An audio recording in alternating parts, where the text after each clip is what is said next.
you start to really, really listen and see what others want, what others need, and with humility, realize that pivoting is not a terrible thing. Changing is not a terrible thing. I always say, I think you fail if you don't try. I think if you've tried and it didn't work, you've learned. And I think keeping that in mind will just keep you going all the time.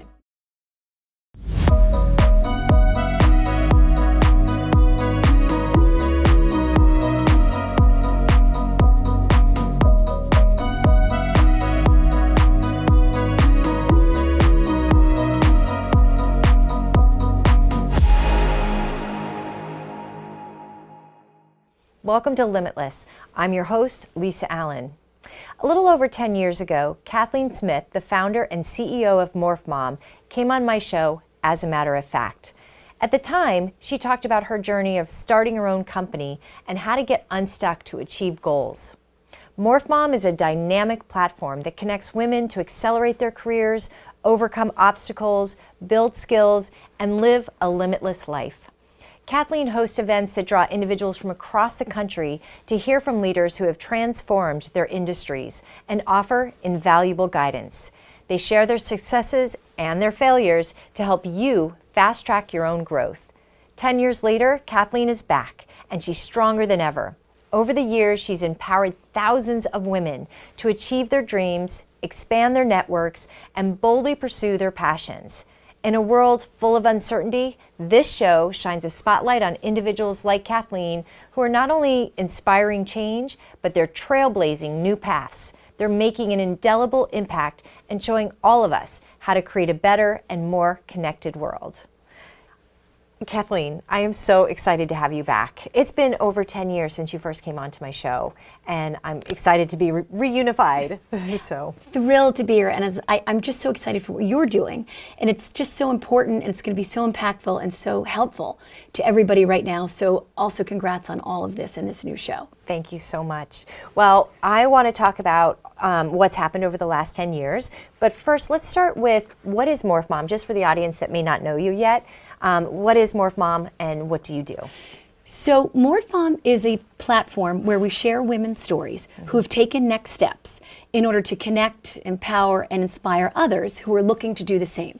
Now, when I first started this over 10 years ago, as I'm dating myself, it was because I had been a stay-at-home mom. I'd been a prosecutor in a former life, loved what I was doing, always intended to go back, but 1 year, 2 years, 15 years later, it was too late to go back. I had 3 kids, and I started to figure out what was next.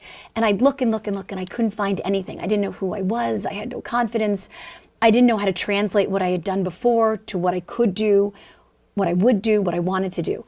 So instead of reinventing the wheel, I thought, wait a minute, all these women out there have figured it out. I'm going to be the library. I'm going to be the resource where I can share the stories of women who have gone through what I'm feeling right now and figured it out. And then we're going to share it with everyone else so they never have to feel like this again. So it's basically sharing, as I said, sharing women's stories. Now, when I started, it was moms who had gone back to work. So a little bit more limited. So Morph Mom has morphed in the name, where it's really sharing all women's stories. It's not if you've been a mom, it's really anyone who has found a next step. Also, when I started, it was about going back to work.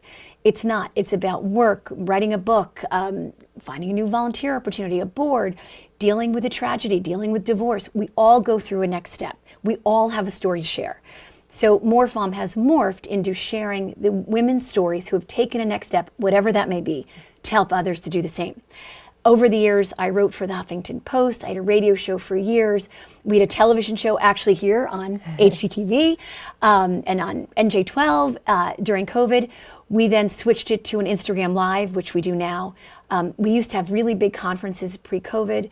We then switched them again to these Instagram Lives, and now we travel the country to do smaller speaking salons with women, always consistent with the same message, sharing women's stories. And I think the most important tagline that we say now is everyone has a story. You may not even know you have a story inside of you, but once, and when is the last time anyone ever asked you? Yeah. But we all have a story, and we all have something to share and to give to someone, and we all need to listen to those stories. So that's basically, I don't know if that explained what I've done. Yes, no, it has. And, you know, something that stuck out when you were talking, you said, I didn't have confidence. I think that pivoting, and wherever you're at, even if you're super successful, right? Whether you left your job to raise your children, or you're still in corporate America, or if you're in corporate America and you're pivoting to a small company, confidence is a big thing. I can't imagine you as a litigator not having the confidence. Oh, I had none. None. To start something new like this and to put it out there and have that people actually look at you, the fear of someone saying, you can't do that. Who do you think you are? Why would you ever do something like that? I was terrified, absolutely terrified. And with all the interviews I've done over the years, it's a very common sentiment. And you would think, these women are just so bright and courageous and strong. And many of us share that bit of starting something new and the lack of confidence and the fear of putting yourself out there to be exposed, to be vulnerable, and it's funny because ultimately it doesn't matter. The fact that you've put yourself out there is the important part, but getting the confidence to do it is a difficult part. If you think back to 10 years ago, do you remember what it took to overcome that confidence to get on that plane with that camera? It was flying to California to do it because I didn't want anyone, I'm from New Jersey, and I didn't want anyone in New Jersey to know what I was doing. So twofold, I knew I had to do something for myself, but I was really too scared to do it here. So flying out to California to do it helped me.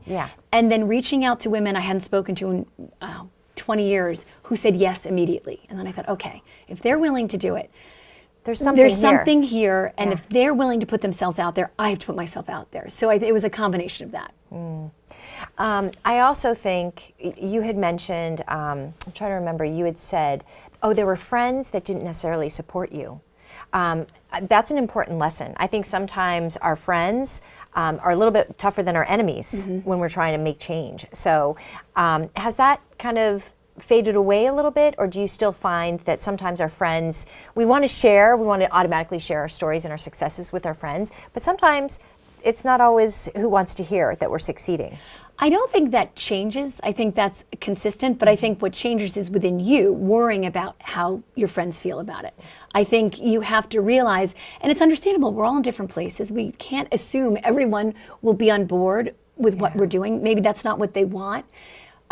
So I think what you have to change is within yourself. You have to realize that you are doing this for yourself, and you can't worry about what others think or say or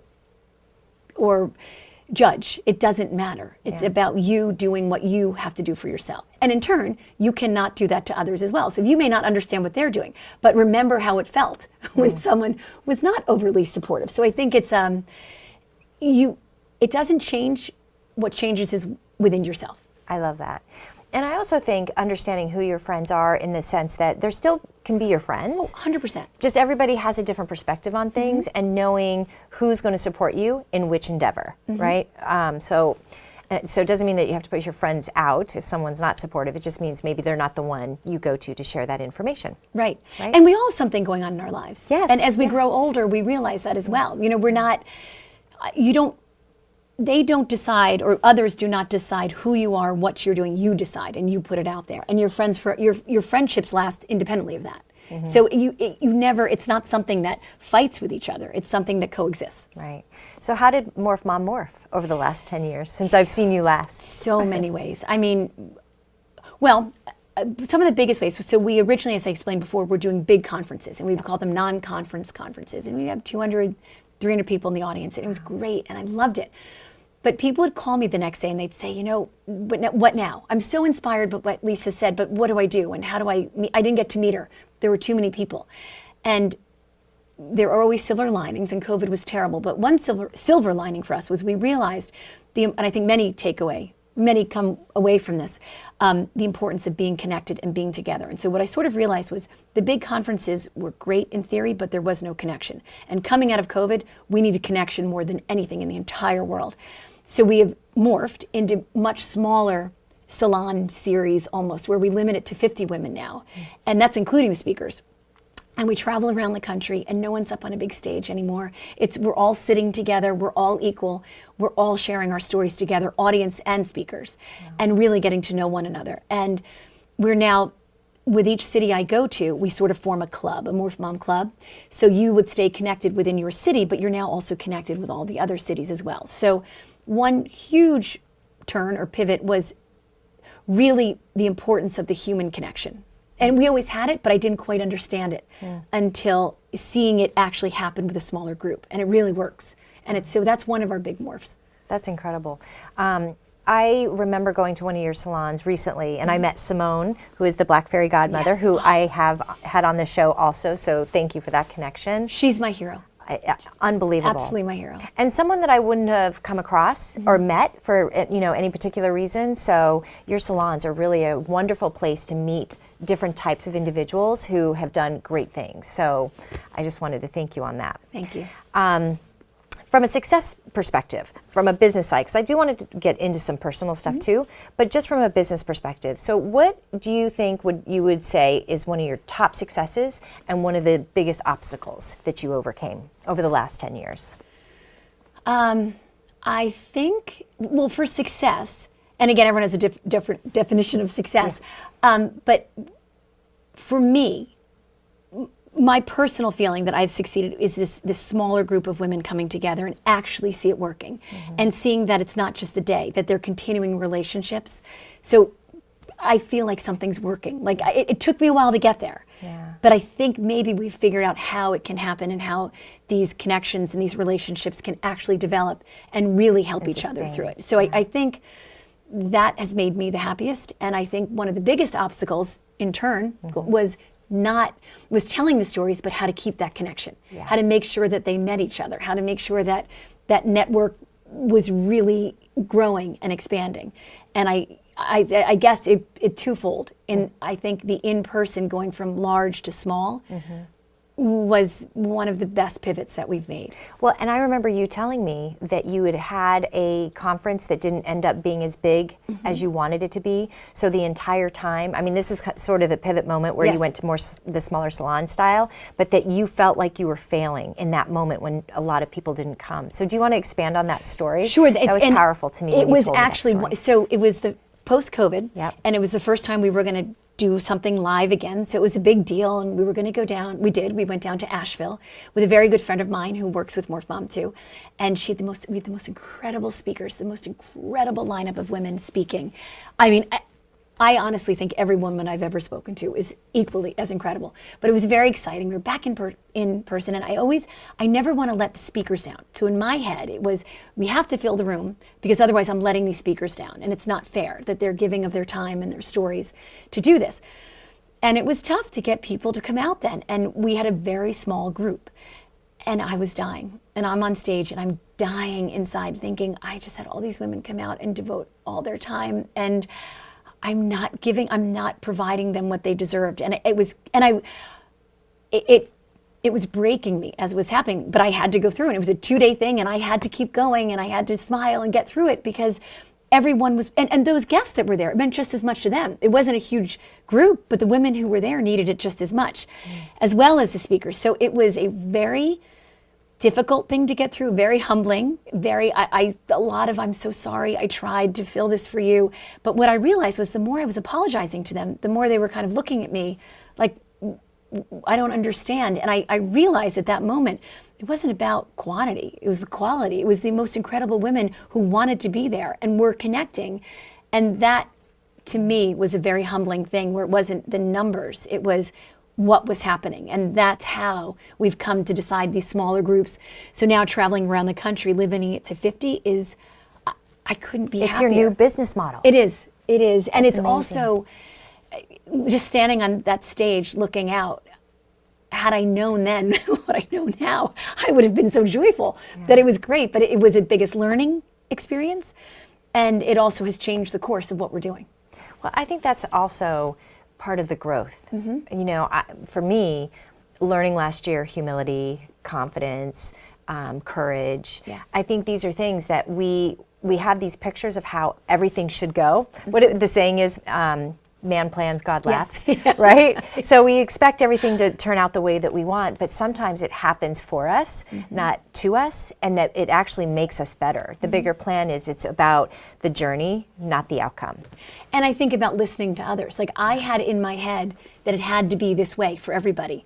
And so as I'm apologizing, and I'm realizing they're very happy with what was happening, and who am I to dictate what it should have been? I was realizing, like to see what made them happy was the way it should be. So as you said, it's a very humbling thing, and to realize that your grand plan was wrong, but that's okay because I learned from it. Right, and it wasn't wrong, it was perspective. It was what you knew at the time and what you expected from it. That's right. But that's part of the growth in the journey, is that we realize that sometimes not everything's going to happen the way that we want it to go, and being flexible. Yeah. You know, part of a leadership style is being flexible and being willing to learn. Because by allowing yourself to even appreciate that people are like, oh no, this is great. You could have said, oh no, they're just saying that. Right? You didn't create a new script where you're like, oh, they're just telling me that so they don't make me feel bad. You really embraced it. Well, to be honest, at the time I did feel at the time I was dying. Yes. At the time I'm like, oh my gosh. I love it. During it, I was dying, thinking I've let everybody down and they're being polite. And then in retrospect, looking back, I thought I was getting calls saying, you know, I'm meeting one of our speakers in 2 weeks. And I thought, and that's when it started to hit me like, wait a minute. It happened for a reason, and now we have to keep going this way. So I'm not going to give up on this because I know it's right, but I have to follow the lead of others showing me the way it's going to be its best, and that's what I think I had to do. Right.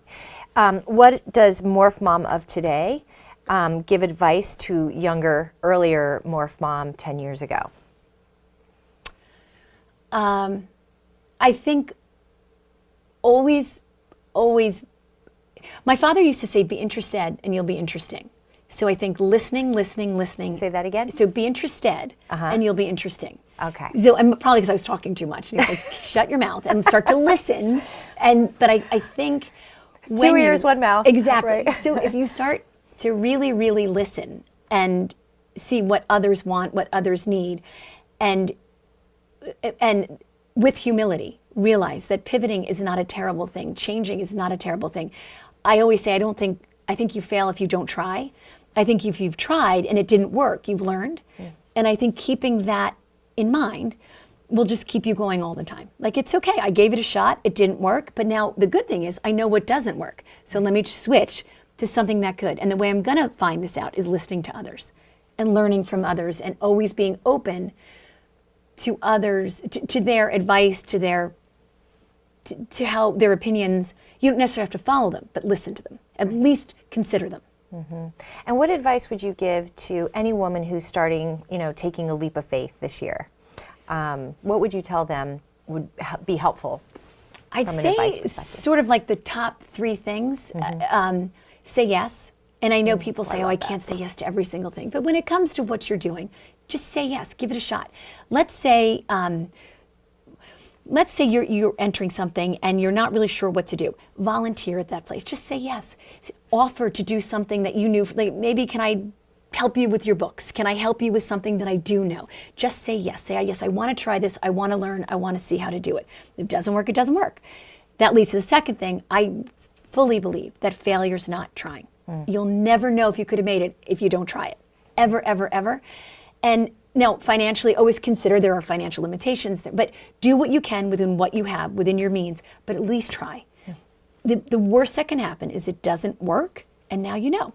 And I think that's so much better than never knowing. And then I think another thing is talk to anybody that you can. Everybody, talk to anybody, anyone who's willing to speak, anyone who's willing to listen. It is so important and will help you sort of figure out the right steps, but also as you're listening will help you internally sort of clear the way or sort of give you a clearer view of what it is you want to do. I mean, you've spoken to thousands of women. You've interviewed countless people from all kinds of backgrounds, disciplines. Thinking about what you've learned, every year's a different year. So what you did last year and what you learned last year is going to be very different from this year. How are you going to be limitless this year? How are you going to stretch yourself? That's a good question. Well, I'm going to continue with the salons, and we're going to expand. We're going to do more cities, as many cities as we can do. I'm going to try that. We're starting to write a book, which is kind of exciting. We tried in the past, and COVID hit, and things happened, but we're going to give it a shot again. Really, any platform that I can share stories, I'm going to pursue. So this book, or if anything presents itself, I'm going to jump on it, because I just want to share these women's stories, because they just need to be heard. They need to be heard because I love to promote the women, but I just think so many out there need to hear what these women have done. And men and anybody needs to hear the stories. Yeah. But I just think Limitless would be, I'll follow my own advice and I won't say no. I'm going to say yes to anything any other opportunity that I have to share. I'm going to do it. I love that. You know, I always say that to people. Always say yes. I mean, because we're told that if you want to be effective, you have to learn how to say no, which I definitely have, like that FOMO, right? Fear of missing out. I don't know how to say no. But I think part of the maturing and growing piece of this, the journey, is that I was saying yes a lot, because this show got started by saying yes. You know, I came into HGTV, I read for the news, and I'm like, I don't have a news background. They're like, you don't need a news background. You learn by doing. And so just saying yes over the years, and then you get to a point where you're like, okay, now I know what I'm interested in and what doesn't work, and now I can say no to the things that maybe are holding me back. Yes, I think that's true. And I have to give a shout out to the team here. They're just so incredible, and what you're doing here is so incredible. But I think that also shares to having a good supportive team around you as well. As we said, your friends don't have to be that team, but finding some, especially in the Morph Mom community, you will find women who will support what you're doing. So having supportive people behind you, and people you trust who can also tell you the truth, who can say, you know what, that's not the best idea.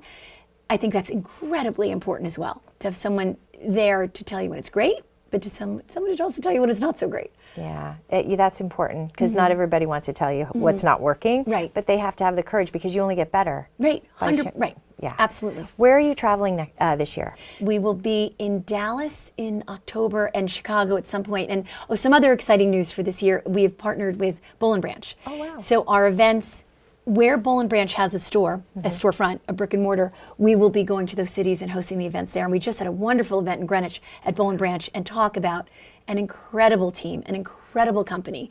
And the co-founder, Missy Tannen, an incredible Morph Mom, who comes and speaks as well. She and her husband founded it.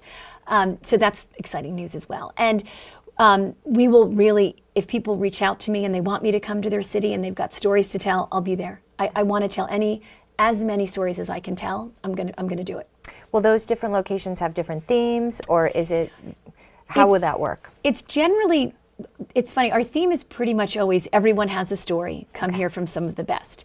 And it's, the general theme is usually consistent with they've done it, what they've done, how they've done it, what worked, what didn't work, and in turn, what can you take away from it? But the stories vary so much that's what's so exciting about it. I mean, it's like, you know, turning the page. Everyone has a different story.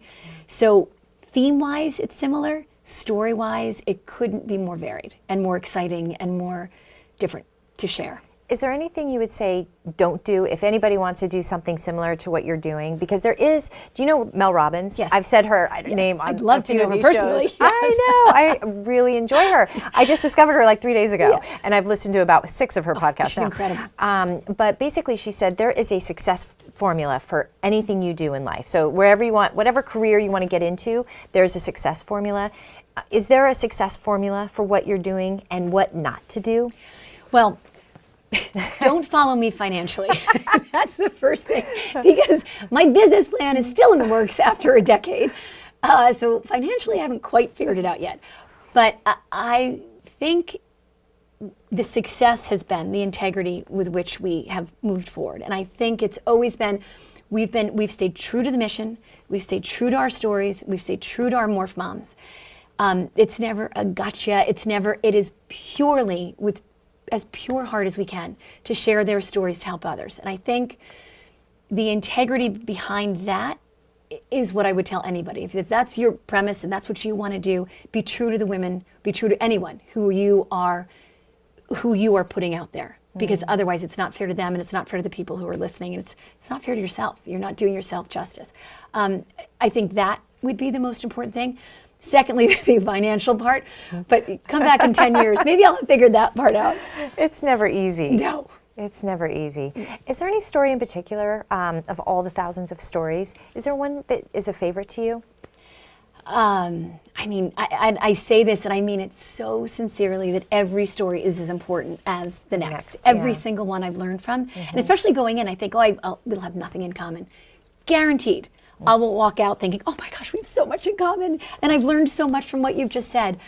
I think most recently, and Simone, I will share this story until I think Simone Gordon, the founder of the Black Fairy Godmother Foundation, just was sent by God to do what she does. And I think it's an incredibly special thing. And for those who are not familiar with her as a domestic violence survivor, mother of a child who has struggles as well, who was really down on her luck and reached out for help. And the women helped her, and they said to her, the one thing is, you've got to pay it forward. Simone paid that forward and continues to do so every single minute of every single day. And what she does is help women in emergent need all over the place. And you know, if you need diapers, if you need food, if you're being evicted, I think you name it, she does it with grace, with determination, with humility, and I think with a bit of God behind her as well. And I think every woman means the same to me, but Simone carries a very special place in my heart. I love that. We're going to have to wind down. I can't believe we've already talked for 30 minutes, maybe a little more. Where do people find you?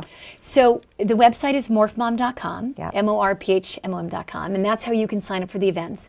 Our Instagram is @morphmom. We're on Facebook @morphmom. The podcast right now is Morph Mom Moments. Okay. It's on Apple and Spotify, but we're trying to change the name to be consistent. And every Wednesday on Instagram Live @Morph Mom, we have a show called The Happier Hour. And it's really fun, and we would love suggestions, so please reach out to me with your stories, where you'd like us to come, what cities you'd like us to visit. And you can do this through, again, the Instagram, the website, but also morphmom @morphmom.com is my email. Wonderful. Thank you for changing thousands of women's lives. I mean, you have made an incredible impact. And you're so humble about it. I have to be honest, like, you are one of those people who just doesn't need the accolades, but you're incredible. You're kind, but I have to say, honestly, it's not me.